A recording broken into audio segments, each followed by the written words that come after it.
There are decisions that look like surrender from the outside. Decisions that the world looks at and shakes its head over, that the neighbors discuss in lowered voices, that the relatives bring up at gatherings with the particular combination of pity and satisfaction that attaches to other people's misfortunes. Decisions that seem, from every available angle, like a young woman giving up, giving in, trading the life she might have had for the crisis immediately in front of her. And then there are the decisions that only look like surrender. The ones that are actually something else entirely. Something that the people watching from the outside do not have the information to understand. Something that will, in time, reveal itself to be not surrender at all but the most consequential thing that ever happened to everyone involved, including the people who shook their heads. Because the thing about looking at a situation from the outside is that the outside is always partial. It shows you what is visible, the clothing, the address, the amount in the account, the circumstances of the marriage. It does not show you what is underneath. It does not show you who the people actually are, what they are capable of, what they are building in the hours no one is watching. The outside sees a young woman marrying a beggar. The outside does not see what the young woman sees. This is the story of Amara. And it is the story of the man she married to save her mother's life.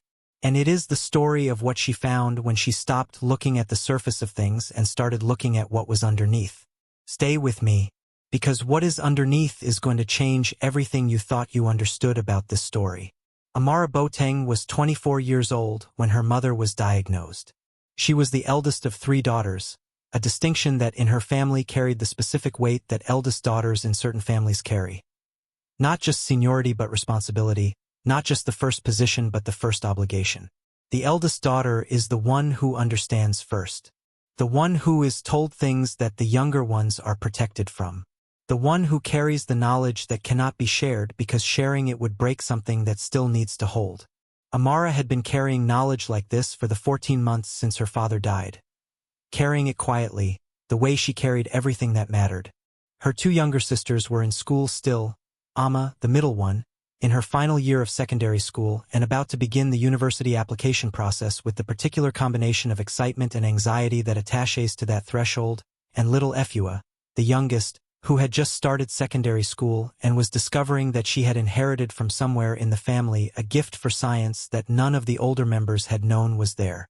Both of them were funded by the fragile combination of savings and sacrifice and the particular stubbornness of parents who had decided their children would be educated regardless of the cost. The cost had been considerable. Her father, Joseph Boateng, had been a trader, a good one, honest, respected in the market community where he had worked for 20 years. He had built something modest and real over those 2 decades, the kind of business that sustained a family without enriching it, that kept the school fees paid and the house maintained and the meals sufficient without leaving anything over for the emergencies that life produces without announcement. He had been, in the language of his community, a solid man. Not wealthy, not prominent, solid. The kind of man whose word was reliable and whose presence in a market or at a community meeting signaled that whatever was being discussed would be dealt with honestly. He had been proud of his daughters with a specific and daily pride, not the performative pride of parents who announce their children's achievements at gatherings, but the quieter, more constant pride of a man who watched his children become people and found what they were becoming to be genuinely good. He had told Amara once, when she was perhaps 16, that the thing he was most grateful for in his life was not the business or the house or even the marriage, but the fact that each of his daughters had a mind he respected. He had said it simply, as he said most things, without decoration. She had carried it. And then the business had gone wrong. A supplier Joseph had trusted for years. Goods that did not arrive. A client who demanded compensation the business could not absorb. A loan taken to bridge a gap that did not close, carrying interest that did not stop. Joseph Boateng had spent the final years of his life trying to correct a situation that had, by the time he understood its full dimensions, already moved beyond correction. He had not told Grace the full truth, had told her a version with a solution he had not yet found but was going to find. He had not wanted her to worry. This was the choice of a man who loved his wife and was wrong about what love required in this particular moment, but whose intention was entirely what love is made of. He had died some months ago at the end of it all. A heart attack. Quick, the doctor said. He would not have felt much.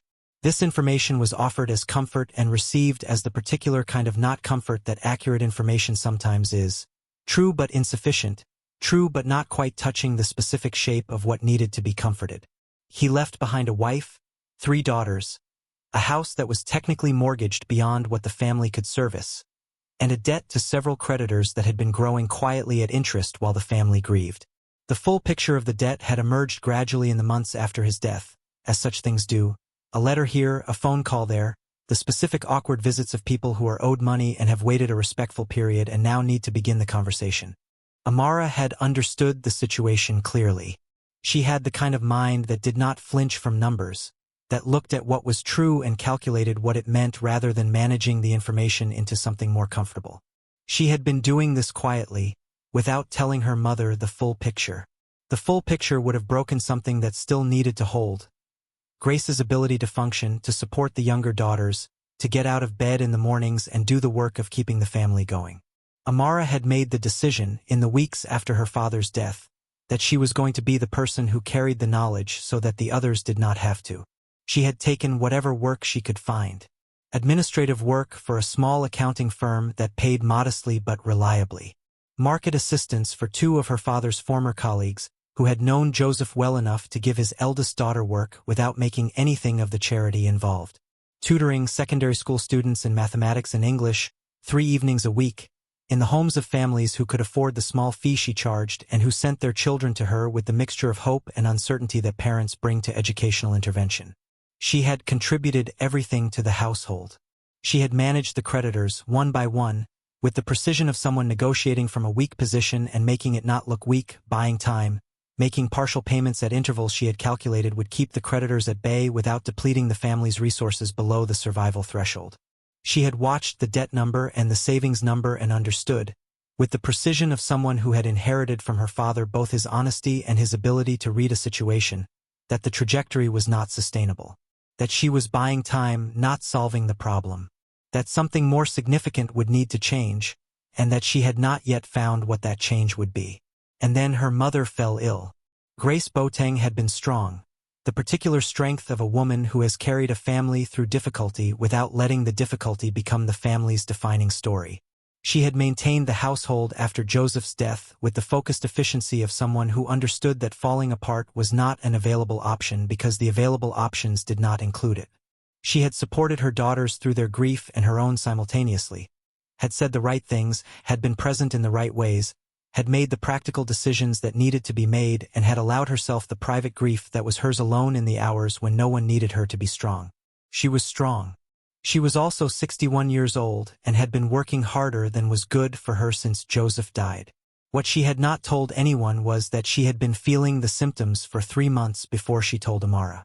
She had told herself various stories about the symptoms during those 3 months. That they were the normal consequence of grief and stress and working too hard. That they would resolve on their own if she gave them sufficient time. That she would mention them to the doctor at the next checkup, which she kept moving forward in her calendar to a date that always seemed slightly more convenient than the current one. She had been managing the information as Amara had been managing it, keeping the full picture to herself so that the others did not have to carry it. When she finally told Amara, it was because the symptoms had reached a point where they could no longer be privately managed. She had fainted once, briefly, in the kitchen while preparing the morning tea. She had caught herself on the counter and stood up and poured the tea and said nothing to anyone. She had fainted again a week later, this time in the market, and had been helped up by a neighbor who had called Amara. Amara had taken her to the doctor that afternoon. The diagnosis was serious. Not immediately fatal, the doctor was careful and honest about this, using language that was precise without being brutal, the language of a professional who understood that the information had to be deliverable as well as accurate. But the condition required treatment. Treatment that was expensive, sustained, and not available through the public health system at the standard the condition required without a waiting period of several months that the doctor did not recommend they accept. The private specialist, the medication, the monthly monitoring, the consultations, the follow-up tests. The total, when Amara sat with the numbers the doctor's referral had produced, was a figure that bore no relationship to anything the family currently had or could realistically accumulate in the relevant time frame. She sat with that figure for 3 days. She sat with it the way she sat with all important things, completely without trying to make it smaller or more comfortable than it was, letting it be the full size it was and thinking around it from every available angle. Then she began to think about what was available to her. The options, when she laid them out honestly, were few. The bank would not lend. She had inquired carefully, without disclosing the full context, and the response had been what she had expected. The family's existing debt and the absence of collateral that was not already spoken for made them an impossible risk. She had not been surprised. She had been thorough. The relatives who might have helped had already helped as much as they could. Some of them had helped in ways they could not really afford, had given from savings that were themselves modest, had offered money they had set aside for their own children's needs, had done so with the generosity that attaches to communities that understand themselves as mutually responsible. Going back to those people was not something she was prepared to do. They had given already. It was not theirs to give again. She had explored every avenue of support available, the welfare organizations, the medical assistance funds, the charitable institutions that operated in the city. She had spent 2 days on this, methodically, working through each option with the same care she brought to every list of problems. At the end of every avenue she found either eligibility requirements she did not meet or waiting lists that moved too slowly for what her mother needed now or assistance funds that were, in the amounts they provided, a contribution rather than a solution. She had looked at the possibility of selling things. The house was mortgaged beyond what the sale would cover after the debt was settled. The furniture was worth less than she had imagined. There was nothing of significant value that was not already technically owed to someone. What remained was the offer she had been refusing for 4 months. The man's name was Kwame. She had first encountered him near the market where she sometimes worked, near the stall of one of her father's former colleagues, in the morning hours when the market was beginning to organize itself for the day. He had been standing at the edge of the stall, looking at the goods with the focused attention of someone who was deciding whether to buy something rather than merely browsing, and she had registered him as she registered most things, efficiently without particular attention, filing the observation under unremarkable. He appeared, to every available observation, to be destitute. He dressed in worn clothing, clean, she noted, always clean, but worn in a way that communicated either very long use or very limited means or both. He ate from a small food stall near the market and paid with coins counted carefully, the specific counting of someone for whom each coin was accounted for in advance of the transaction. He slept, as far as she could determine from the few details he had offered in conversation, in a modest room in the cheapest part of the neighborhood, the kind of room that rents by the week to people who do not have the security of a month's payment in advance.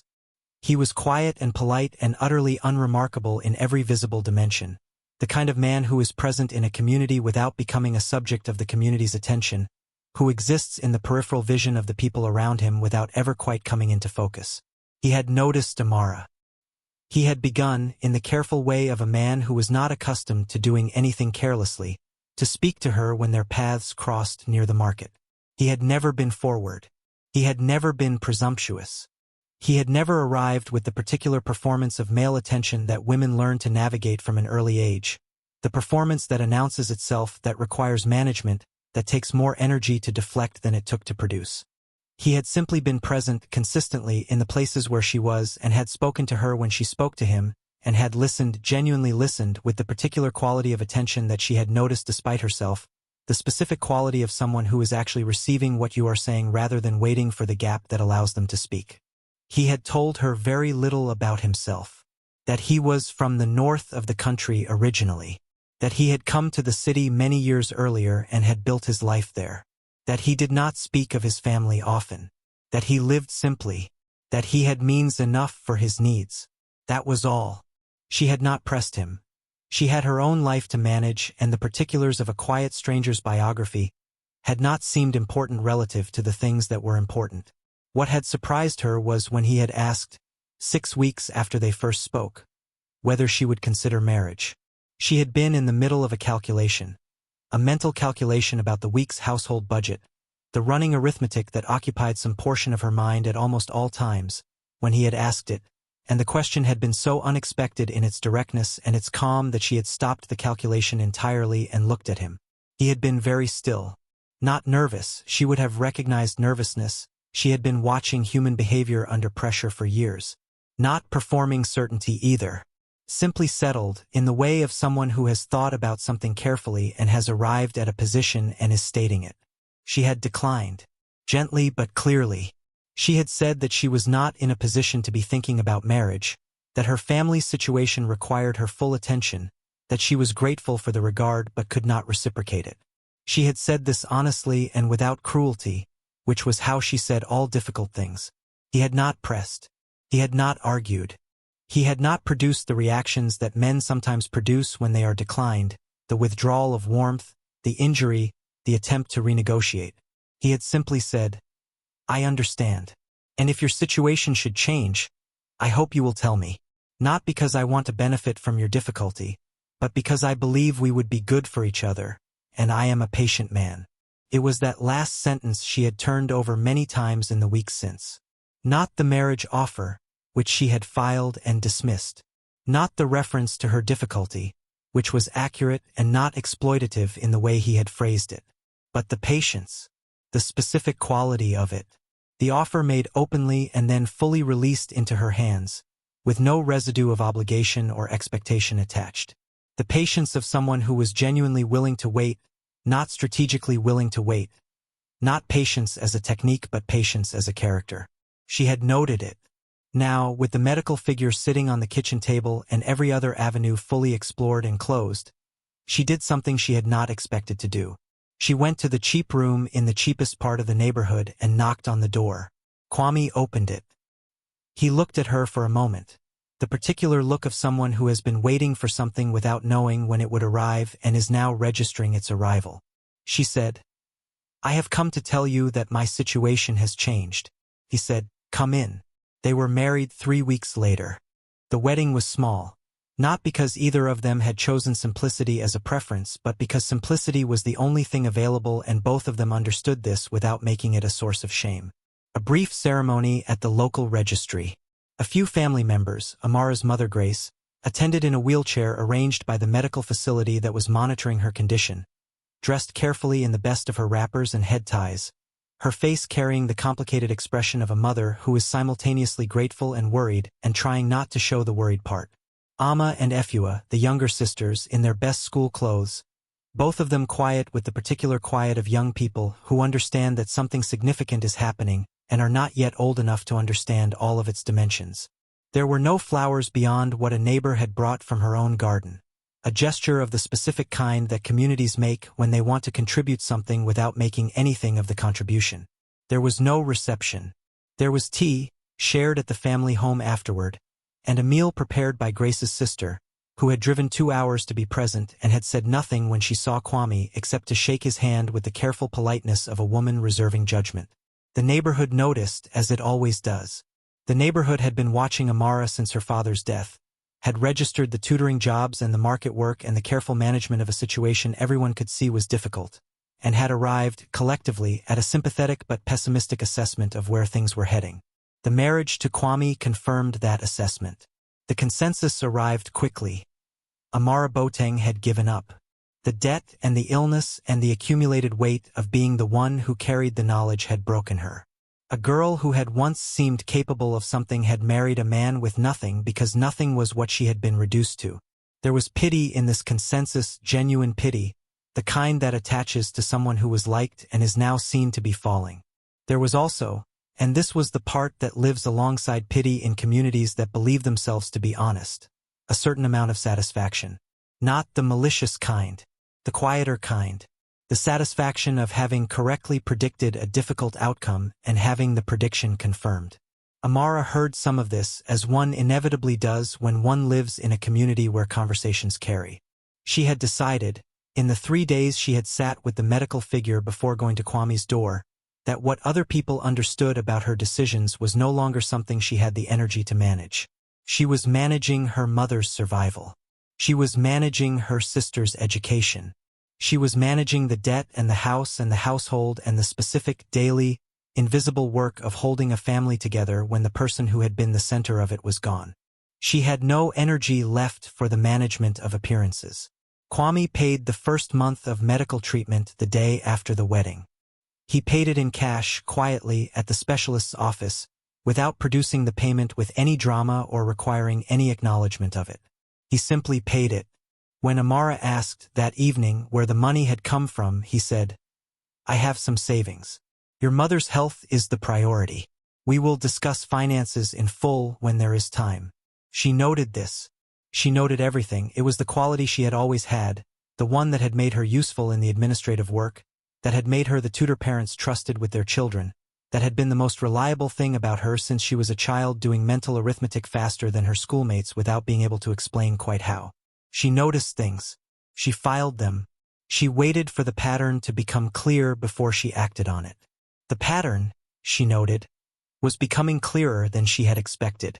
The first month of married life was quiet and, in its own way, functional.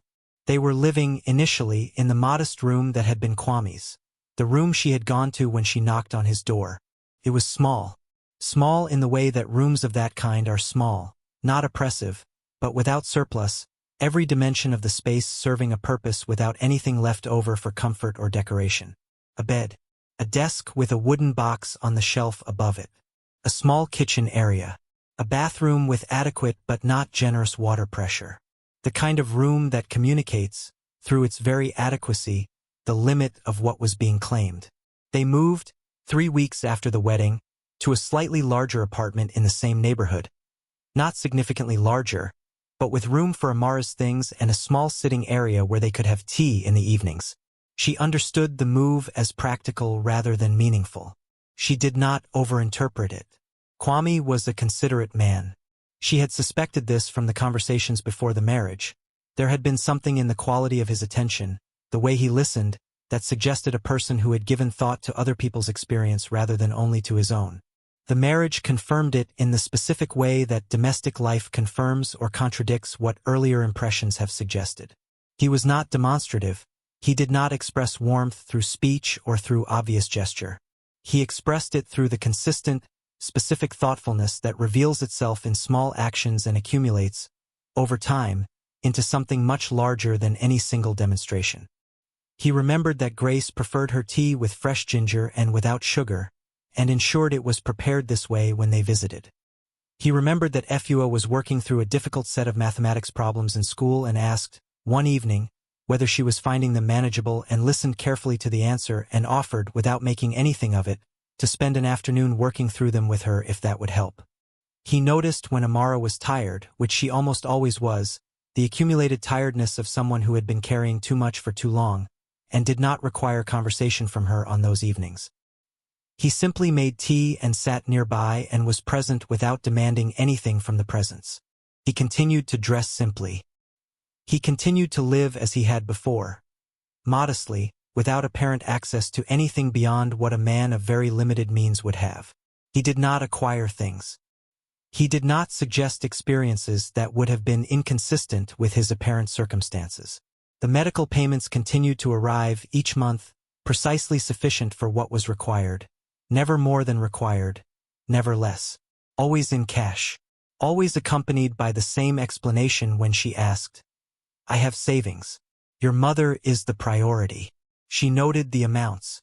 She had a precise memory for numbers, had always had it, the quality her father had identified early and had cultivated by giving her the household budget to manage at 15 with real consequences for real errors. She noted each payment and cross-referenced it against what she knew of the savings capacity of a man who lived as Kwame appeared to live, and found that no model she could construct produced the figures that were appearing month after month in the specialist's receipts. The savings of a man who counted coins at a food stall did not produce the cash payments she was watching Kwame make. They did not produce the first payment. They would not have produced the third. By the fourth month, they were producing amounts that bore no relationship whatsoever to anything she could understand as the savings of a man who rented by the week. She had not asked him directly. She was building a picture first, the whole picture with all its elements in place, because she understood, with the particular wisdom of someone who has spent years in situations where acting before you are ready produces worse outcomes than waiting until you are, that some conversations can only be had once and need to be had from a position of complete information. She was not ready yet. She was still assembling. She watched. She noticed that he was occasionally absent from the apartment for full days without detailed explanation. Gone in the morning before she woke, returned in the evening with the specific quality of someone who has been somewhere that required a different version of themselves and is settling back into this version. He was always quieter on these days. Not cold, quieter. The quietness of a man who has spent the day being someone he is not currently being and is taking time to come back to himself. She noticed that he sometimes received phone calls during which he stepped outside to speak. Not because he had asked for privacy, but because he went, automatically, without thinking about it, the instinctive behavior of someone for whom separating certain conversations from certain contexts was a habit so deep it had become unconscious. He always returned from these calls looking thoughtful. Sometimes something had shifted in him, a decision made, a direction changed, something resolved, and the resolution was visible in the specific quality of his stillness afterward. She noticed his hands. For a man who lived as he appeared to live, in cheap rooms, at food stalls, without apparent access to professional or commercial infrastructure, his hands were not the hands of someone who had spent his life in manual labor. They were the hands of a man who worked with his mind, who held pens rather than tools, who managed documents rather than goods. Smooth in a specific way that was inconsistent with what his circumstances implied. She filed all of this, and then she found the document. It was not intentional. She was not searching. She had been looking for a pen in the small wooden box that Kwame kept on the shelf above the narrow desk in the corner. A box she had seen him open and close occasionally, a box that she had registered as something he used without giving it further thought. She had opened it expecting pens and found instead a folded document. A single piece of paper, folded into quarters, of a weight and quality that was inconsistent with the other documents one found in cheap rooms in modest neighborhoods. She almost put it back. She almost put it back because she was not a person who read other people's things without permission.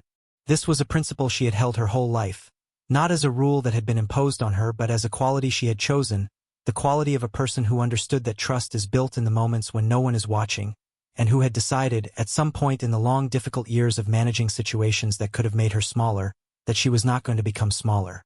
She was going to remain exactly who she was. And the person she was did not read other people's documents. She almost put it back. But the paper was heavy. The paper had the specific weight of expensive paper, the kind used for documents that are meant to last, that are meant to carry something significant, that have been chosen for their material as well as their content.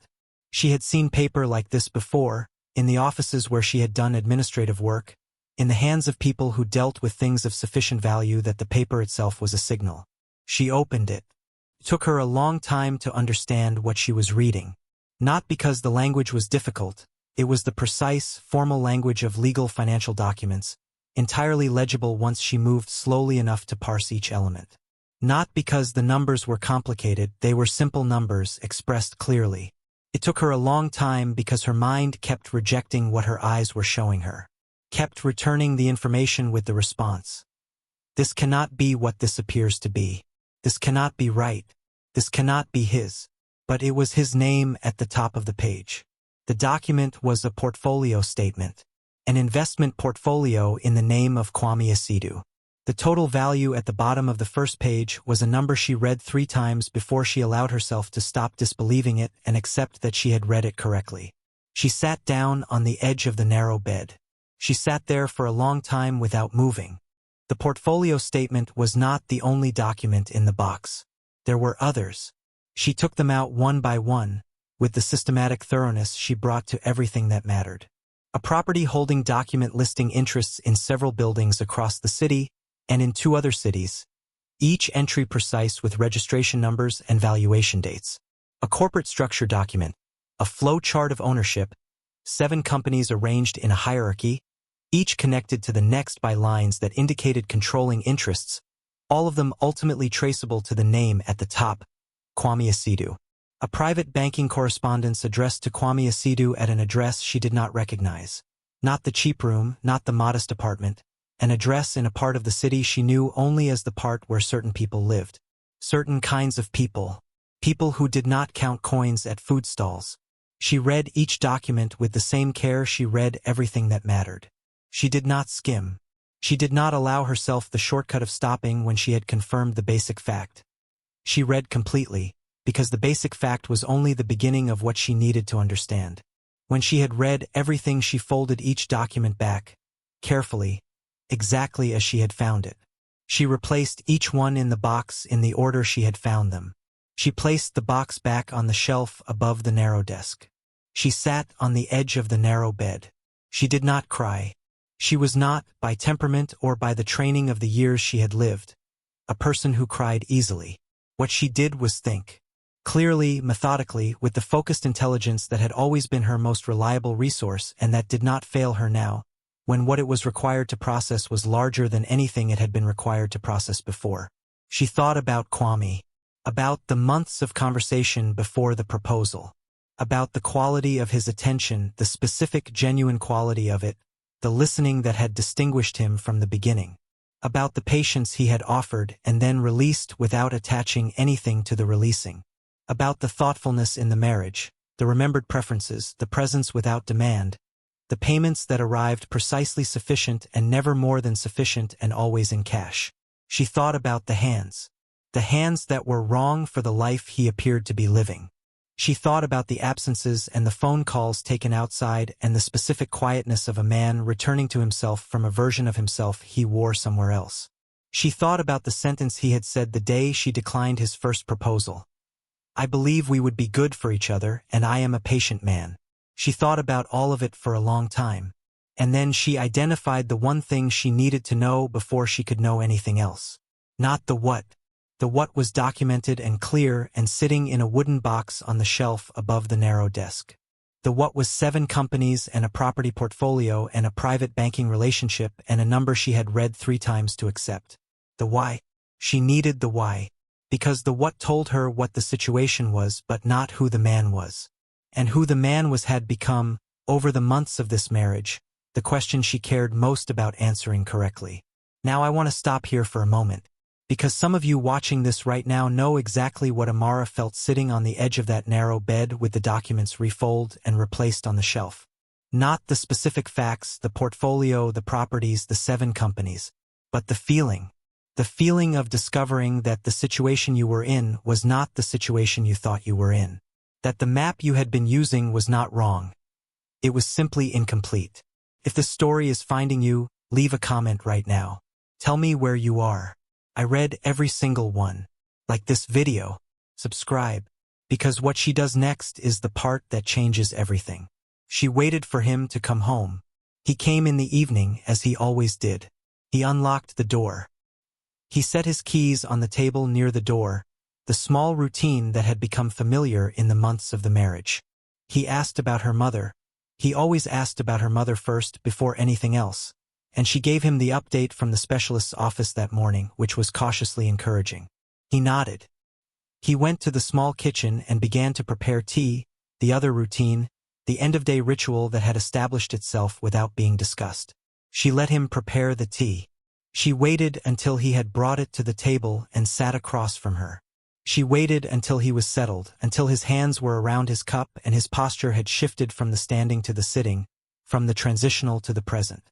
Then she said, "I found the document." He became very still. Not the stillness of shock. The stillness of someone who has been expecting a conversation and has now arrived at it. He said, "Which document?" She said, "You know which document." He was quiet for a long moment. Then he said, "Yes." She said, "I am going to ask you one question, and I need the complete and honest answer. Not the partial one. Not the answer that explains some of it and leaves the rest for later. The complete answer." He said, "Yes." She said, "Why?" A single word. But it contained everything she needed. Not the what, which was documented and clear, but the why, which was the only thing that would tell her who this man was, what this marriage was, and what she was going to do with all of it. He looked at her for a long moment. Then he told her. He had been deceived, he said, 3 times. Not in small ways, in significant ways, by people he had trusted significantly. A business partner of 6 years who had, when the business reached a scale that made the assets worth taking, found a legal mechanism to take the majority of them. A woman he had intended to marry, who had, when she discovered the full extent of what he had built, discovered also that what she felt for him was substantially different from what she had initially believed she felt. A family member, a cousin, someone he had known his entire life, someone he had helped through difficult years, whose interest in his companies had turned out, when examined closely, to be an interest in what could be extracted from them rather than in what could be built. 3 times the cost had not been financial.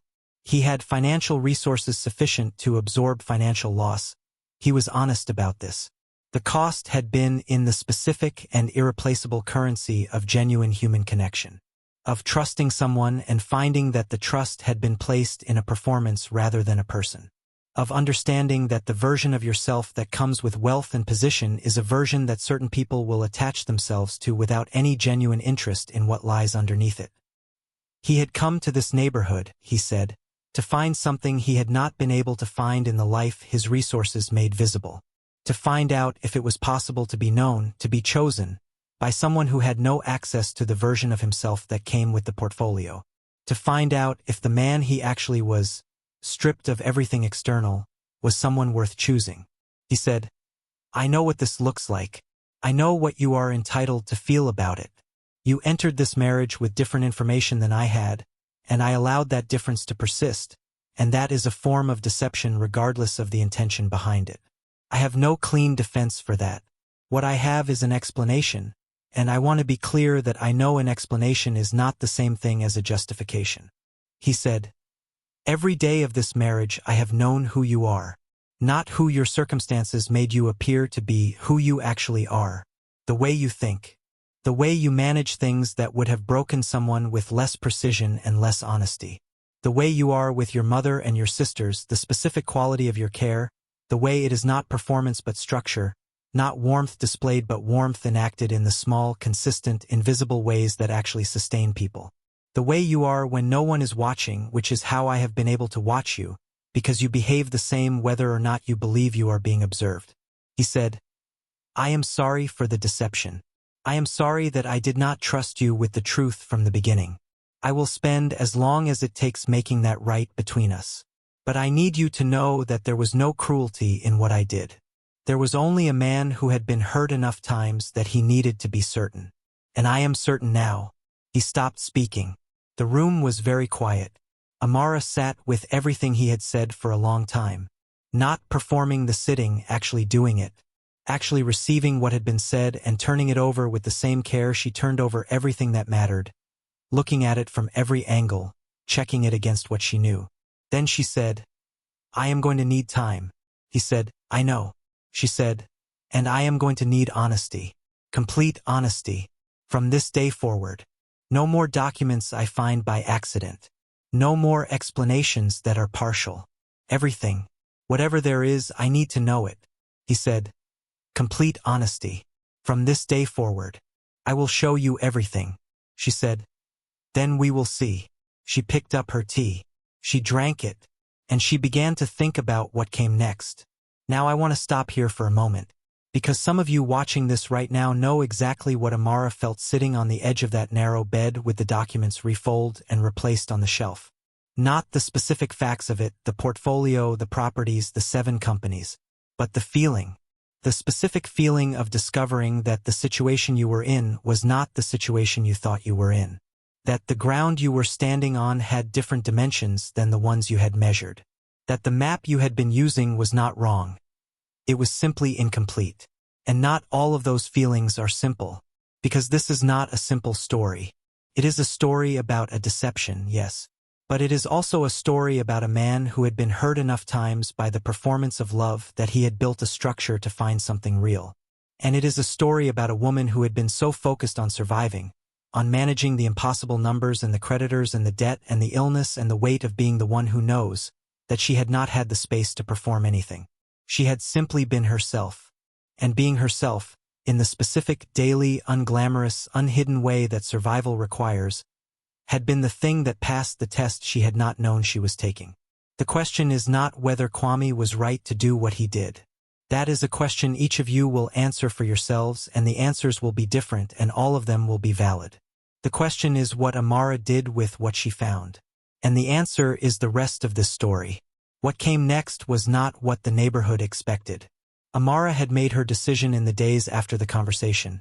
Not quickly, not under the pressure of the money or what the money could do for her family, but carefully, in the methodical way she made all decisions that mattered. She had decided to stay not because of the portfolio. The portfolio was real and its implications for her mother and her sisters were real, and she was not going to pretend they did not matter. But the portfolio was not the reason. The reason was the why.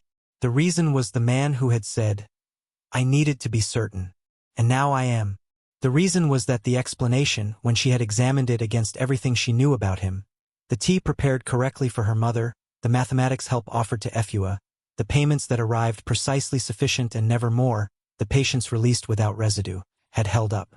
It had held up to the examination she had given it, which was the most thorough examination she knew how to conduct.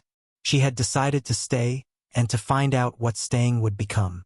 The neighborhood had continued to watch, as it always does.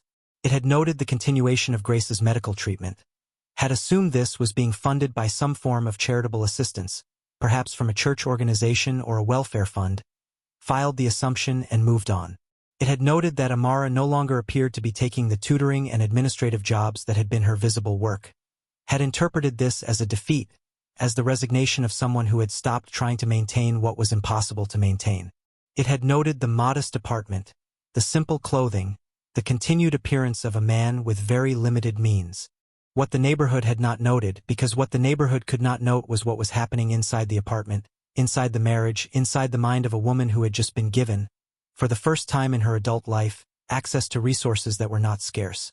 The honesty that Amara had demanded was given.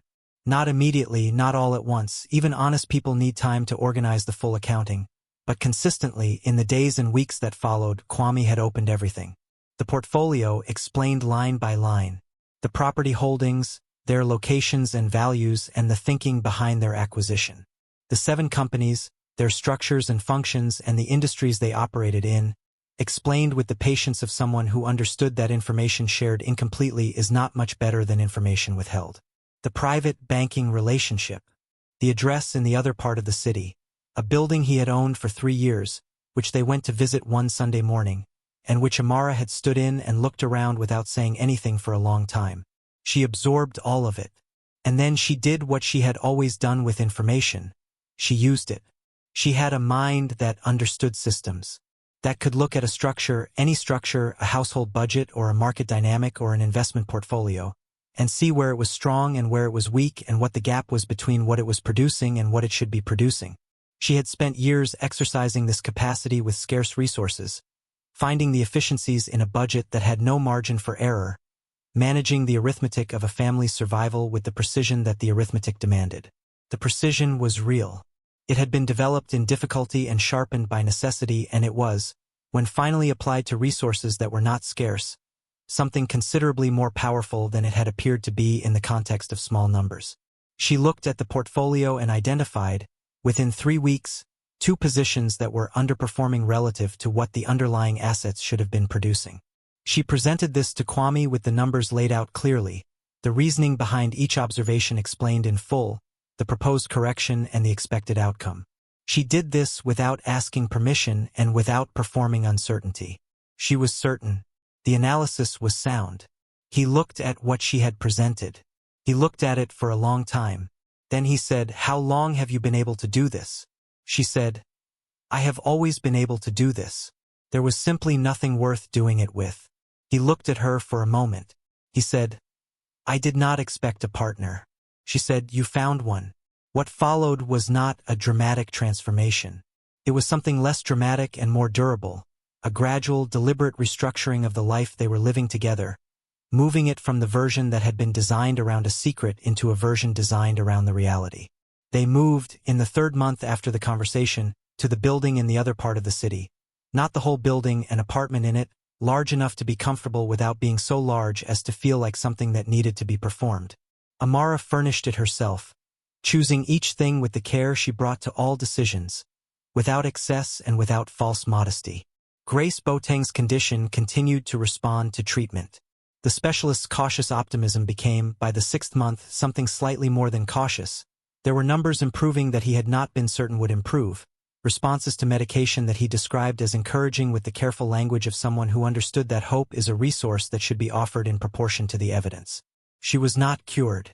The condition required ongoing management. But she was present. She was mobile. She was, on most days, able to live her life in the particular way that Grace Boateng had always lived her life, with focused efficiency and the specific warmth of a woman who had decided that the difficulty of things did not excuse her from being good to the people around her. Amma, the middle sister, completed her secondary school examinations and received results that earned her a place at the university she had applied to. Efua continued to develop the gift for science that the secondary school teachers were now describing in terms that had moved from encouraging to specific. This was not a general aptitude, they said, but a particular and rare capacity for certain kinds of mathematical and scientific reasoning that deserved serious investment. The investment was made. Both sisters understood, with the particular understanding of young women who have been paying attention, that their circumstances had changed. Amma asked Amara once directly what had happened. Amara told her the truth, the version appropriate to what Amma needed to know, which was not every detail but the essential shape of it. Amma listened. She said, after a moment, "I am glad you knocked on his door." Amara said, "So am I." The family debt was addressed, quietly, without drama, in the way that significant problems can be addressed when the person addressing them has access to significant resources and does not need to make anything of using them. The creditors were paid. The mortgage on the family house was settled. The house remained in Grace's name. This was Amara's specific instruction, and Kwame had agreed with it immediately, understanding without needing to discuss it that the house was not an asset to be managed but a foundation to be preserved. The neighborhood noticed. It noticed slowly, as neighborhoods do when the updating of a consensus requires the acknowledgement of being wrong.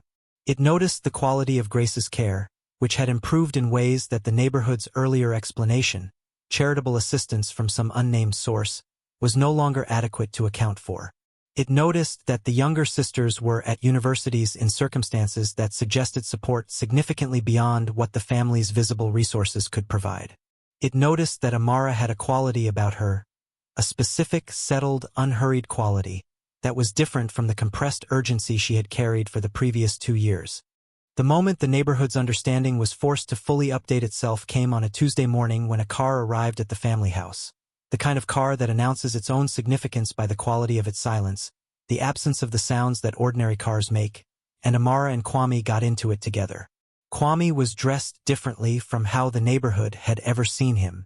Not expensively in the way of someone performing wealth, but clearly and unmistakably in the clothing of a man who had access to the best things and wore them without making anything of wearing them. The difference was not in the cost of the clothing but in the ease of it. The ease of someone who is wearing what belongs to them. The neighbor who watched them leave from her window described it later, to several people, as the moment she understood that she had been looking at something for months without seeing it. The understanding spread, as understandings do in communities where conversation is the primary medium of shared reality.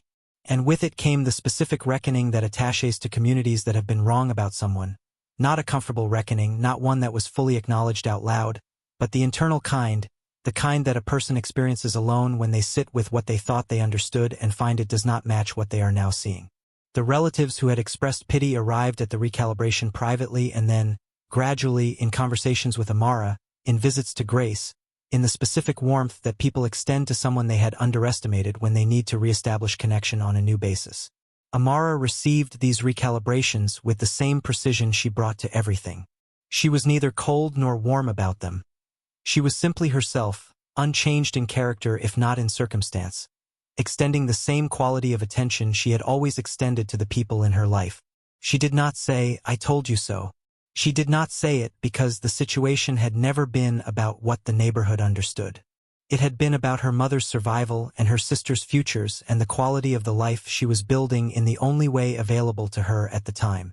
The neighborhood's understanding had been irrelevant to those goals when it was wrong and was irrelevant to them now that it was being corrected.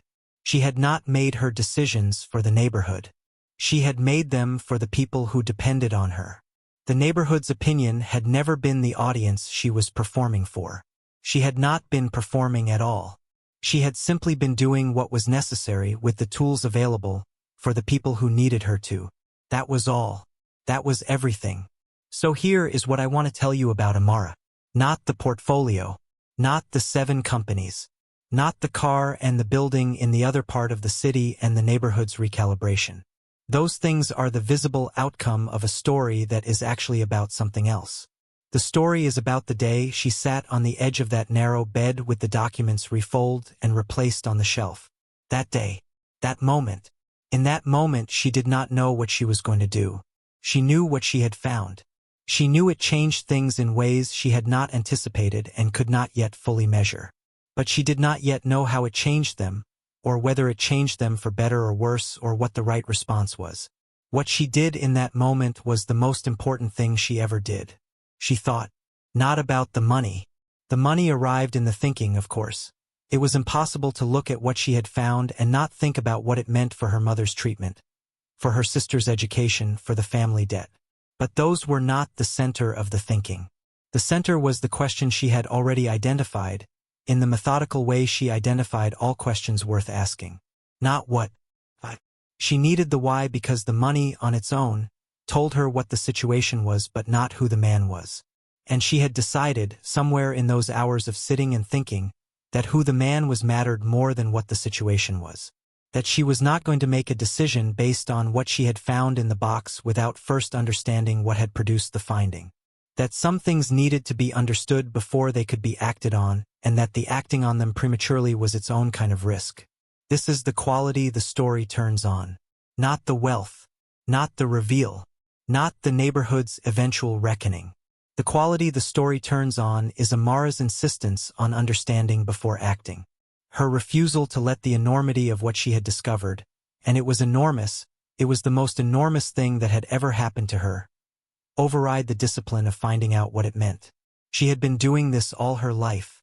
In smaller situations, with smaller stakes, with the same instinct.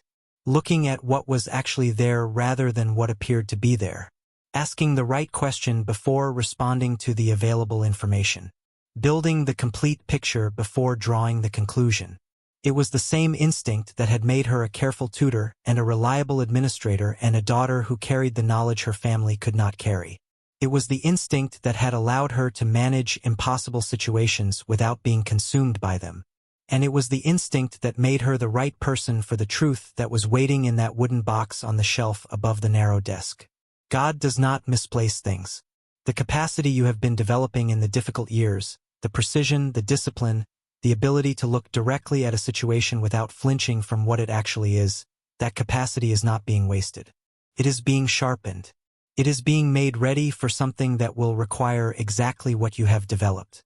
The years of managing impossible numbers, of navigating creditors, of caring for people who need more than is available, those years are producing something. Not just survival. Something more specific. The particular quality of a mind that knows how to look at what is actually there. Whatever you are managing right now, whatever narrow room you are living in, whatever impossible figure is sitting on your kitchen table, you are being made ready for the why. For the moment when something arrives that requires you to ask the right question before you respond to the available information. Ask the right question. Look at what is actually there, not just what appears to be there. The surface of a situation is not the whole of a situation. What is underneath matters. What is underneath is often the entire story. Amara looked underneath, and what she found there was worth every difficult year that had made her capable of looking. There is one more thing I want to say about Amara's story, something she understood in the months after the conversation about her father. Joseph Boateng had also withheld the truth from someone he loved. He had told Grace the sanitized version, the version with a solution he was going to find. He had done it because he loved her and because he believed the concealment was the kindest available option. He had been wrong about that. The concealment had not protected Grace from difficulty. It had only meant she arrived at the difficulty without preparation. Kwame had also withheld the truth from someone he was beginning to love. He had constructed the situation carefully, with the intention of finding something real. He had done it because he had been hurt and because he believed the concealment was the only way to find what he needed. He had been imperfect about that too, though the finding, in his case, had worked. Amara had understood both of them. The imperfect love of men who build structures around the truth because they are afraid of what the truth unprotected might cost them. She did not excuse it. She simply understood it, with the specific understanding of a woman who had spent years managing knowledge that could not be shared, carrying things that would have broken what still needed to hold. She had been doing the same thing, in her own way, for her own reasons. Perhaps this is what love actually is, not the perfect disclosure of everything, but the willingness to be understood by someone who has looked at what you actually did, instead of what you appeared to do and chosen to stay. God does not waste what you have been through. Not one day of it. Not one difficult number or one impossible figure or one morning of getting up and doing it again when doing it again was the only option. All of it was building something. The question was always inside you. You were always going to find it. Find the why. If Amara's story found you today, if some part of it sat in your chest in a way that felt like recognition, leave a comment below. Tell me where you are. Tell me what question you are asking. Tell me what you are managing in the narrow room you are currently in. Don't forget to subscribe to African Tales by Charlie. I will see you in the next one.